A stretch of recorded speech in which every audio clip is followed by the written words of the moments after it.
This is it mga kababayan. Sumugod na sa opisina ni Boying Rimulya sa Office of the Ombudsman etong abogado ng Marines mga kababayan para magsampa ng formal na reklamo dito sa mga nadadawit mga kababayan sa pagtanggap ng mali-maletang pera galing sa korupsyon. At ang nakakatawa mga kababayan, o diba si Boying ang Ombudsman? Andun kasali siya mga kababayan sa apidabit. Dawit si Boying sa apidabit ng mga Marines.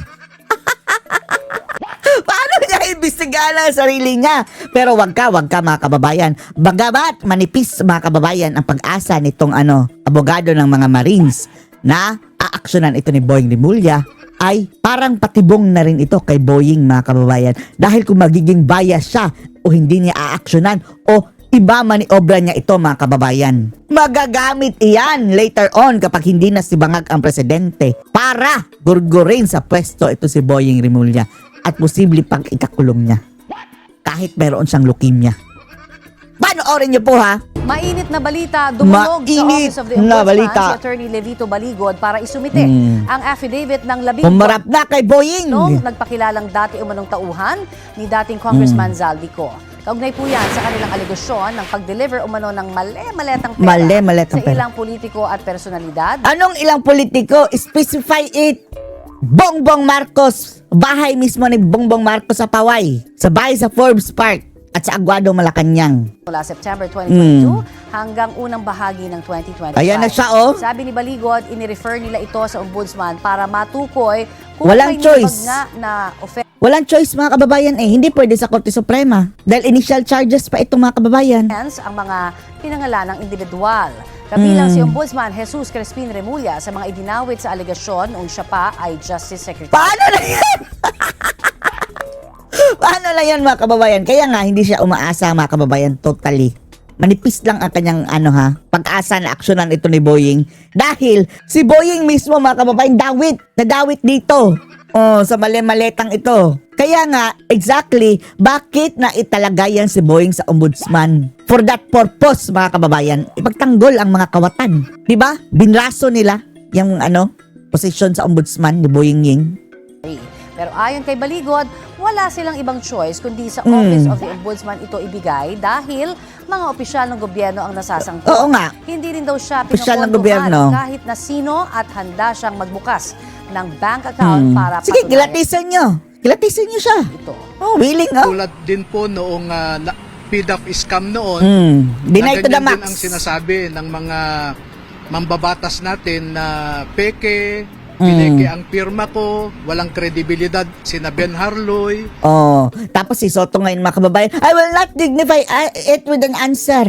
Ay, gaya-gaya kay Bangag. Tuta talaga, no? Talagang mangungopia yan si Tuta Soto, mga kababayan, no? Kagaya ng plagiarism niya dati sa speech niya. Ngayon, kinopya ang wordings ni Bangag. Normal po yun na depensa nila. Kaya po minarapat namin na idulog ito sa tamang ahensya ng gobyerno, ang Office of the Ombudsman, dahil ito lamang ang pwedeng magsagawa ng isang investigasyon.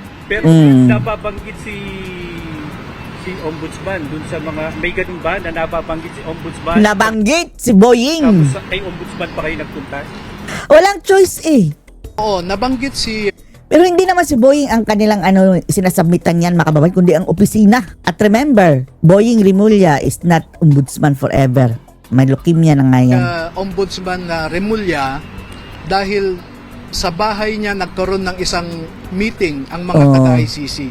Ayun, sa bahay, niya mga kababayan ang ICC pumunta. Ang obserbasyon po namin, lahat ng places, lahat ng lugar kung saan nagmi-meeting ang mga ICC investigators ay mga pribadong lugar, no? Wala naman silang pinuntahang public office eh. Kaya, sabi ko nga, wala tayong choice eh. Hindi ko naman pwedeng dalhin sa DOJ. Diba? Mga government employees eh. Hindi ko rin pwedeng dalhin sa Senado, sa Kongreso. Sa Senado pwede. Pwede yan. Pero hindi uusad. Eventually, mapupunta rin kay Boying. Unahin nyo na kay Boying diretso tapos next na dito Senado. Sa RTC kaagad. Walang ibang ahensya ng gobyerno. Sir, inireklamo nyo rin si Ombudsman rin? Well, Dawit lang siya, pero yung sa maleta, limited lang kasi mga kababayan eh. Yung na-deliveran, wala doon si Boying. Pero yung kitaan ni Boying, ewan lang natin kung anong paraan yan mga kababayan. Kita niya doon na actually nakikipag-usap siya sa ICC. Siya ang alter ego ng presidente at ang official statement ng Malacanang is that Wala. the government of the will Republic not. of the Philippines will never cooperate with the ICC. Never And cooperate. yet you have a high-ranking official of the government, no less than the Secretary of the Department of Justice, Na nag-cater pa sa kanyang bahay. cooperating with the ICC. And we have a maxim in law that what you are prohibited to do directly, you cannot do indirectly. Sir, ano pong violation nun? Ano pong violation ng pakikipag-usap niya? Na? Then Secretary rin mo niya cooperating with ICC. Anong prohibition? Pero sa anong ito mga kababayan eh, kung tungkol sa maleta, hindi naman kasali si Boying sa mga listahan doon mga kababayan sa mga kakasuhan, iimbestigahan. Imbestigahan niya sarili niya. Doon muna kayo sa obvious, mga reporter magtanong. You know, if you look at Republic Act 3019, if you cause undue damage to a person, Ano pong undue damage ang nakakos niya by talking with the ICC? well, I will not tell you now the possible connection. Kasi merong Kasi huwag kayong mag-focus dyan. Basta nandyan ang kanyang pangalan. Pero ang mas importante ditong imbestigahan talaga ay yung mga tumanggap ng perang maleta. Nililihis nila mga kababayan kidnapping silang kinaso yung pamilya ni Duterte. Di ba? Merong pending case na kidnapping. Pwedeng magamit. There is what we call conspiracy or collusion. Kaya ayoko munang magkomento dyan. Sir, may nagpopondo raw sa inyo. Pero daw nasa likod ninyo, kaya kayo kumikilos ito. Ano po sagot nyo rito, attorney? Kahit pa may mga pondo mga kababayan, basta't katotohanan ang kanilang sinasabi. Kailangan naman talaga yan ng pera. Basta't kung yan ang nangyari, so what kung may nagpondo? Nang sasabihin ko, kanina pa, normal na akusahan nila ako ng kung ano-ano. Na may nagpondo sa akin. Pwede rin namang ilabas nila yung ebidensya nila na ako ay pinopondohan. Yan. Ilabas ninyo. And then, if ever mga kababayan, talagang may nagsusupport sa kanila. So what? It will not diminish the truth mga kababayan na nag-deliver ang mga Marines na ito ng maleta. I can open my bank account, they can inspect it, anything. No? Welcome tayo dyan. Sina-challenge. So, hindi daw yung amount parang hindi siya accurate kasi yung Si Lacson, prejudice na si Lacson mga kababayan, Nag-prejudice na mga kababayan. Hindi mo pa nga, Lacson. So, paano na to mga kababayan kung aabot na kay Lacson ang kaso? Sinabi na ni Lacson na may something is wrong. Ang sinasabi ang sinasabi kasi ni Senator Lacson, ang assumption niya, ang mga pera na ito ay galing sa flood control projects lamang. Marami pong ibang pinanggagalingan. Mayroon yung galing sa Bucor. Ito talaga nakaka-alarma mga kababayan. Galing sa Bucor. Bakit magkakaroon ng pera sa Bucor? Unless mga kababayan, kung bumabalik naman yung dati, na baka nagkalutuan na naman dyan ng droga mga kababayan, mayroon kasindikatuhan dyan sa loob ng Bucor. Mayroon galing sa Bucor na pera Department of Agriculture, Department of Environment, no, yung mga reforestation program, no? Yung mga irrigation projects kasi ang pinupunto lang niya yung flood control. Pero meron tayong irrigation projects na maraming ghost diyan. Okay, at makikita nyo naman kahapon lang naglabas ng statement si Congressman Eric Galing 2022 2022. Ise na di umano yung 2 billion na confidential fund ng customs ay kinuha daw ng ating presidente, no? Aroy, grabe, So, no? Talagang napaka-greedy, no? Pwedeng panggalingan. Halimbawa, yung alegasyon na yung Bucor chief Yan mga kababayan. Delikado ang Bucor mga kababayan, baka bumalik na naman yung dati na mayroon na namang nilulutong shabu dyan. Bakit magkakamaleta? ay nagdala ng pera kay Saldico. Hindi naman yun galing sa flood control. Magbibigay ng tong mga kababayan ang Bucor. Magbibigay ng tong pats Sa Malacanang. And even assuming na flood control lang, ang total niyan mga 1.3 trillion ang flood control fund. Oh, and then, simula 2022 ang sabi ng mga 1.3 trillion. Kung makita nyo yung sa PDAF scam, 60 to 70% ang kinukuha ng mga mambabatas. Kaya yung sinasabi niya, 70% ng 1.3 trillion is about 800 billion. That is accurate. Kasi nga, binase ko yung statement ko na yan dahil 3 hanggang 4 na beses ang mga dating sundalo na ito, ang sinasabi nila na nagde-deliver sila sa Forbes Park. 3 to 4 times a week. Forbes At hindi Park. bababa ng 20 na bagahe kada delivery. Oh, di bababa, Hoy, ABS-CBN, ibalita nyo na yan, ha? Dati, mga kababayan, hindi talaga binalita, no? Nauna pang ibanilita yung, mga kababayan, mga scammer na sina Marcos at si Makagago. Unjust vexation, Diyos ko Lord, pa-press con. PNP. Kailan pa kayo nagpa-press conference na unjust vexation? Yeah. Na pinambabayan Yes. ng mga politiko? Yes. Galing, hindi ko po alam. Walang sinasabi. Kasi diba sir, sabi nyo, pera ni Zaldico, ginagawang bribe sa mga public officials. Hindi bribe yan. Talagang, yan ang usapan nilang nila. Yan ang usapan nilang parte. Para saan? Wala po kaming sinasabing bribery, ha? Mm. Ang sinasabi You're putting words into his mouth. affidavit nila ay nagbibigay ng pera si Zaldico sa mga government official na ito.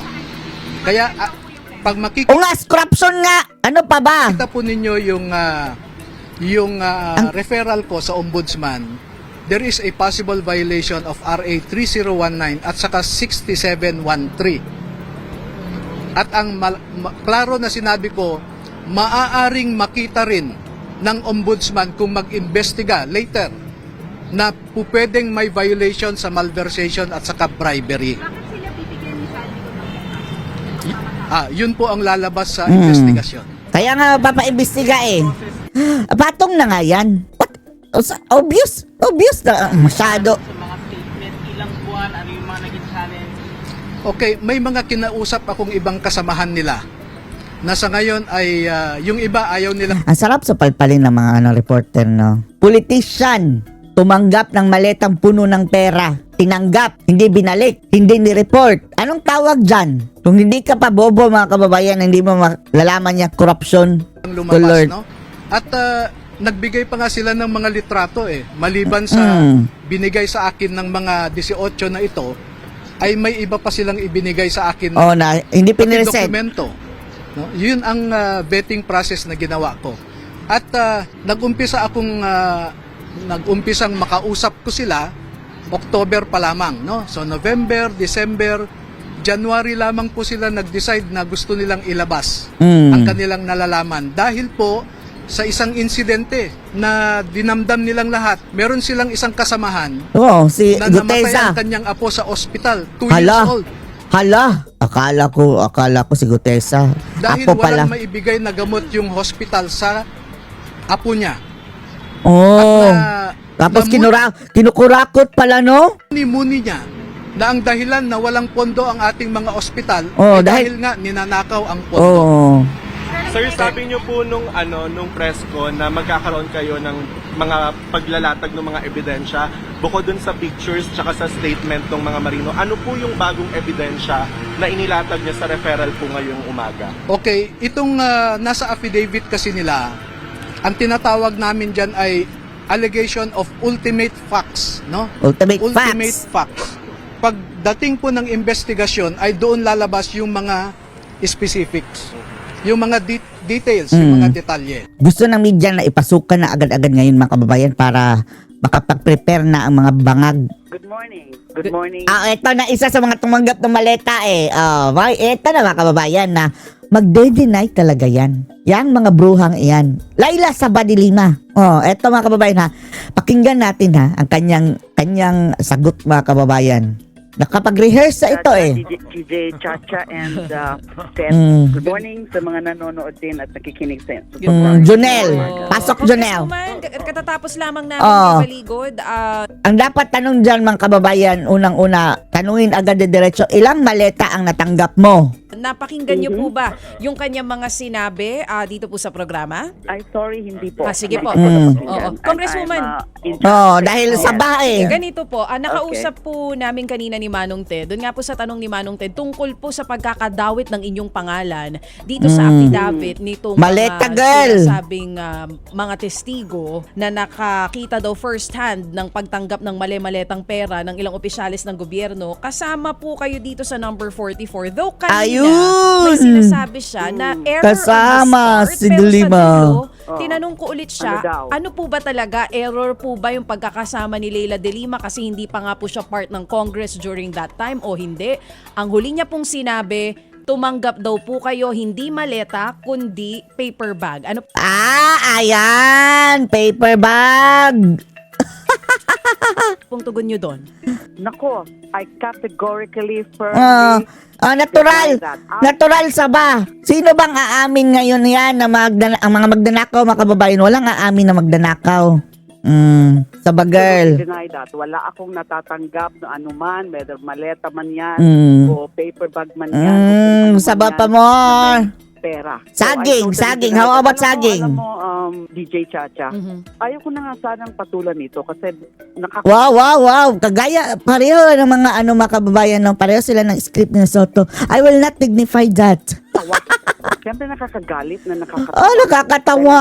Kasuhan mo sa ba? Eto, mga kababayan, kasuhan nila. Kung sasabihin lang nila na, papatawarin ko na lang ito, alam na this, kasuhan nyo para magkaalaman sa korte. Yan na naman, yung mga kasinungalingan na yan, at dinadawit na naman ako. Dahil, hindi ka natuto sa baboy, ay sa ba, girl. Na ba sila nagsasawa? Hindi nagsasawa. Ikaw, hindi ka na ba nagsasawa? Busog ka na sa ba? Noong panahon, kahit nakakulong pa nga yan, mga kababayan, 600 million. Dahil 100 million bawat taon, mga kababayan, ang nakukuha ni Sabah. Kahit nakakulong pa siya, every year. 100 million plus, more or less. Hindi pa nakontentong baboy. Na ginawa na nila sa akin yan. Yung mga pabiktim na naman.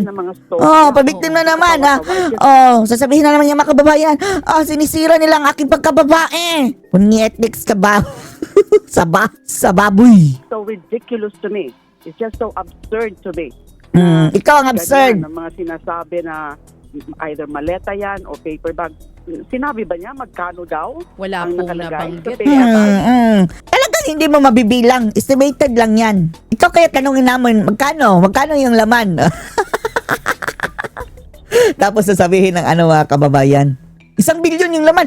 1 billion? Paano naging 1 billion? Ano lang yun 50 million. Ayun, bistado ang Sabah, mga kababayan. Kung ganun. Dito po kasi sa affidavit nila, nung binabasa namin, and even yung ibang inaakusahan, ang hinahanap din po nila is yung detail. Wala pa po silang inilalabas na detail dito. Though soon, Mag-antay ang kayo. sabi niya rin kanina, magkakaroon daw ng isa-isang affidavit, lahat ng 18 na mga dating sundalo. Pero dito po sa hawak Nanginginig namin na yung si Manong Sabah, Ted, di ba? wala pong detalye. Representative, ang sinasabi nyo, this is absurd, nakakagalit, na nakakainis. Nagagalit ang mga kurap. Nangyayari na nadadawit yung pangalan ninyo. Kung hindi po totoo, ano po kayang motibo nito? Bakit ganito at nadadamay pong pangalan nyo? Ito po, So parang tinanong mo lang ang magnanakaw, mga kababayan. Magnanakaw ka ba? Tapos, syempre, makukulong siya. Anong isasagot? Tinanong ng polis, ikaw yung magnanakaw, no? Natural, sasabihin niya, hindi. Pinagbibintangan lang ako. Gumagawa-gawa lang sila ng kwento. yung naiisip kong posibleng motibo. Kasi nga po, alam mo Duterte na naman yan. Active ako ngayon sa impeachment proceedings against VP Sara. Ayan, si Sara na naman ang kanilang pinagbintangan, mga kababayan. And then even before that, di ba nung nag-Quadcom hearing, ay naimbitahan po ako doon 2 beses na resource person. Yun pala, mga kababayan, no, 'di ba? Ang sabi nila, every after Quadcom, tumatanggap ng mga paper bag. 'Di ba? Yun pala siguro, mga kababayan, yung time na tumatanggap si Dilima ng mga paper bag. every after tuwadkom. And I did testify about the DDS and then yung mga EJ case doon. At nakita nyo nga yun, nakatabi ko pa nga yung dating Pangulo doon sa hearing. Natawag, hoy Ted Filon, huwag kang magpahalata muna. Hearing na yun. Si Ted Filon, mga kababayan, medyo may pagkatig yan kay Saba kasi soft yan kay Saba. Diba? Ini-interview nga niya. And then, eto nga, magsisimula na yung impeachment proceedings sa Lunes before the Committee on Justice. And I happen to be an endorser of 2 out of the 4 complaints. At saka, hindi naman ako nawawala sa radar nila yung mga yan. Yung mga yan, balik kulungan ka, Saba. Talagang manira sa akin na hindi ko nga maiwasan isipin yung alam nyo na yung ginawa nga sa akin noon, yung mga pag-invento din ng mga testimony. Diyos ko, na-technical ka lang, bruha ka, animal ka. Ng mga so-called Pasalamat ka. witnesses na yun. Kasalamat ka. Yung kaso mong related sa droga, na technical, na drop, dahil ang presidente ngayon, ayon sa kanyang kapatid, addict. Kaya ka nakalaya. From the National Bilibid Prison. So, parang, Sinong nagre-rescue sa copycat sila ng mga pinagkagagawa noon ni Secretary Aguirre. Kasi he was Manda ka overlooking ngayon. all those operations ng black propaganda. Matagal ka ng black. Ano siguro niyan, mga kababayan, liig ni Dilima, sobrang black, di ba? Pansinin nyo, never, mga kababayan, na si Dilima wala yung parang, ano yan, nilalagay sa liig, mga kababayan. Shoal ba yan? And the smear campaign against me, all that vilification. No need to vilification dahil villain ka na. No need to smear you dahil smeared ka na talaga. Ikaw ang nag-i-smear sa sarili mong reputasyon sa ba. Ayaw ko nga sana talagang patulan ito. Bakit pumatol ka? Yesterday, a short reaction kasi baka may mga mapaniwala na mga gullible. Gullible pa, mga ototo doon. Niwala mga kababayan. Yan naman talaga Ang maniniwala sa iyo ang gullible. Ang maniniwala sa pautot mo, Dilima, gullible. Sa tingin nyo, mga kababayan, yang si Saba, malinis yan. Diyos ko Lord, sina Trillanes, yan. Wala yung mga reward, mga kababayan, kung bakit yan nagkakahol ngayon. Malakas ang loob yan, mga kababayan, dahil ano yan nagbe-benefit yan, mga kababayan. Although siguro naman, hindi naman nila basta-basta maloloko yung karamihan ng mga tao sa ganyang mga istorya. Napaka-ridiculous po yan. Ridiculous, o paper bag. Ikwento mo sa pagong, Wala po akong natatanggap. Salute to the Marines! Kanino mga paper bag ng pera. Yung supposed na laman ng paper bag na yan. Opo. Ma'am, Ma'am Leila, Ma'am Saba. Para ho mas direktamente yung inyo pong kumbaga panig ho sa kwentong ito. Ang istorya po nila Attorney Baligod kanina, pati dito po sa affidavit. Inyo na bang nabasa yung affidavit? Basahin mo, Dilima, para hanapin mo yung mga involvement doon. Lang, I just browsed over it. Hinanap ko syempre yung sa'yo, yung part po ninyo. Kung saan ako kasama. Okay. Paragraph 44. Yes And po. paragraph 49. Oo. Ayun. Sikat na sikat ka. Congrats. Meeting with former Secretary Anyo and then Yeah. Saldico and Romualdez. I also categorically deny that. Deny all na. I-deny mo na rin si Jonel. Meeting pinagsasabi nila.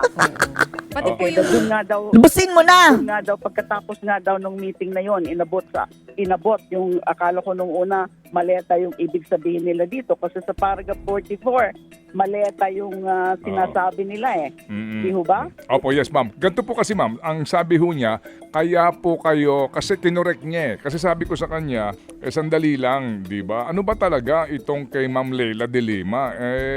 Dito sinasabi niyo, Pinagtanggol ng Pilon, mga kababayan. maleta.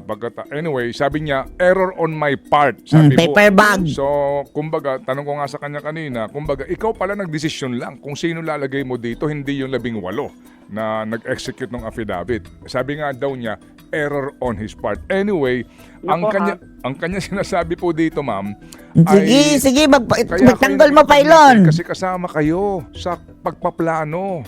Kasama Ito sa po plano. ICC arrest kay dating Pangulong Talaga, Duterte. kasama? Yan po basically ang issue po dito. Kaya kayo nakikipag-meeting sa kanila. Yes, ma'am. Go ahead. Opo. Siyempre yung sa ICC na usapin na yan, I've always been interested. Totoo, mga kababayan, kasama siya. O, inamin na. Inamin na. Ang maleta na lang ang kulang.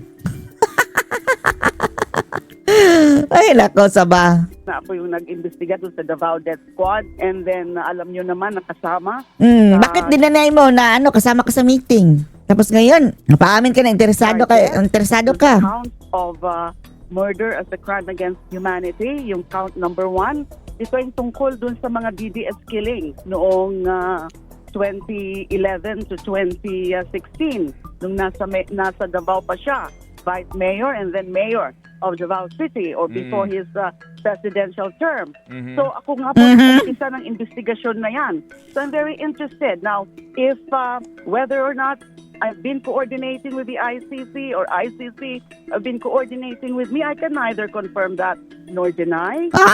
Neither confirm. Basta ganyan na, mga kababayan. Yun na, confirm na yan. Yun na, pero it doesn't mean nakasama ako sa mga plano-plano na yan. Ay, nako, Saba. Ano man yung coordination na ginagawa ng ICC, it only has something to do with yung mga naging findings namin noon sa DDS.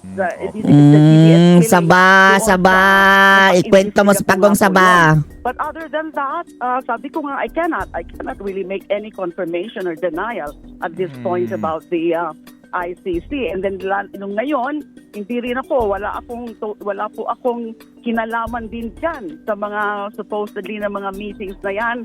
Walang kinalaman, tapos ang sabi mo, neither confirm or deny, pero I'm interested in that. ICC. No, I have nothing to do with that. I mean, I have not Akala ba namin interested ka, tapos nothing to do. sa mga ganyang meetings na yan. Okay. Opo, sige. So, ihiwalay natin ang issue para mas klaro, ha? Alright. Focus na lang tayo sa maleta. Umanggap yan si Saba daw eh. Kung hindi man maleta, paper bag.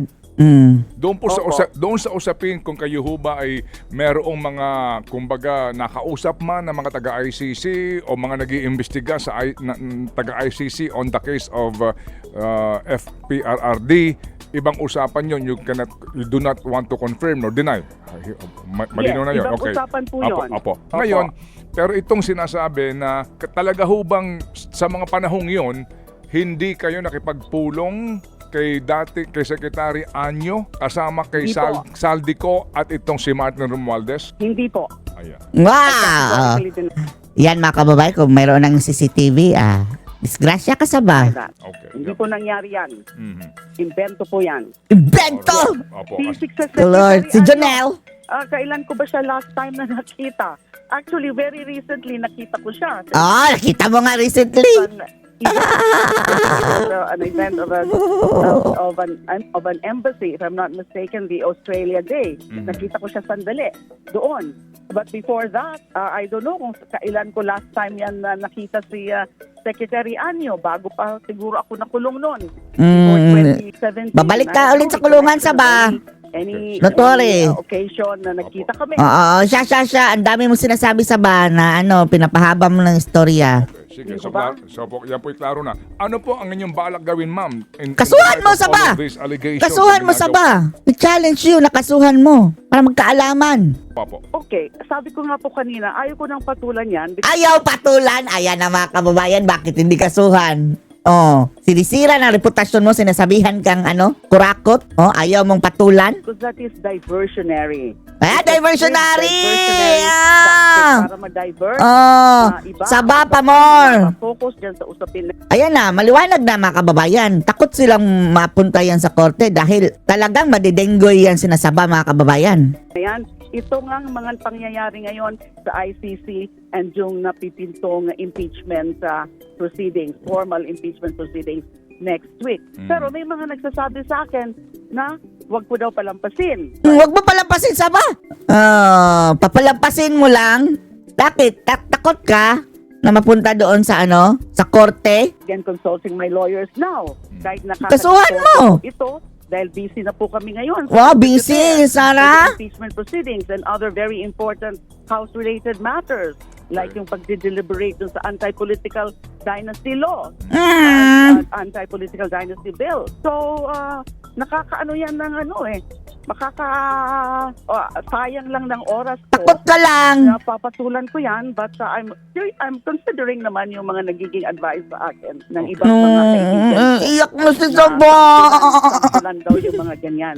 Sampulin mo. Sampulan mo. Takot ka lang. Go ahead. Na sinungalingan talaga ho yung mga sinasabi nila. Paano mapapatunayan na kasinungalingan kung hindi mo dadalhin sa korte? Tungkol Don't worry Saba kung hindi mo man sasampahan ng kaso. Eventually, you will face in court. Dahil andun ang pangalan mo. sa akin, bakit na naman ako? Nanyaman Okay, ma'am. Okay. Okay, well said. Ma'am, Well said. Well said, shut Hinga up na malalim. Hinga na malalim, ma'am. Okay. Opo. Okay. Ma'am, ganito. Alam po namin, busy ho kayo sa Busy kay Jonel. Di ba kumakain daw yan ng saba mga kababayan? Yee! Si Marcos kumakain din ng saba.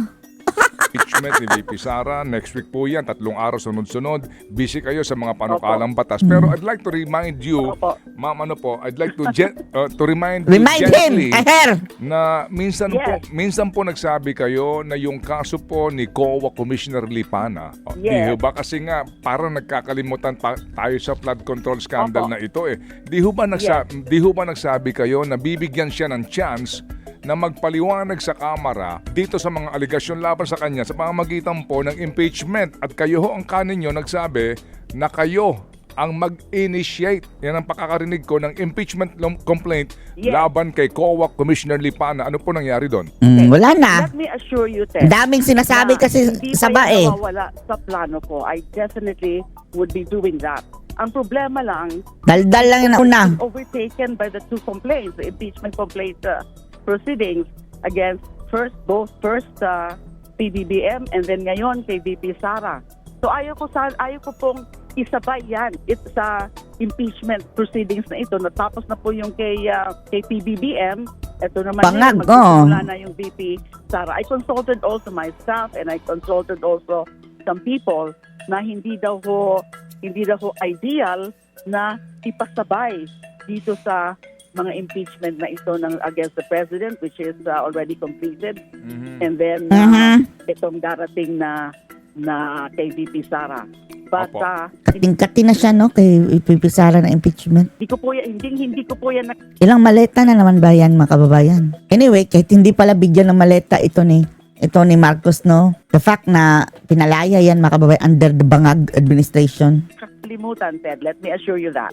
Pero Assure ka pang we ungas sincerely ka. understand po kung gagaano nga po kayo ka-busy. Sincerely. Ito nga po Busy mo, ay, nako.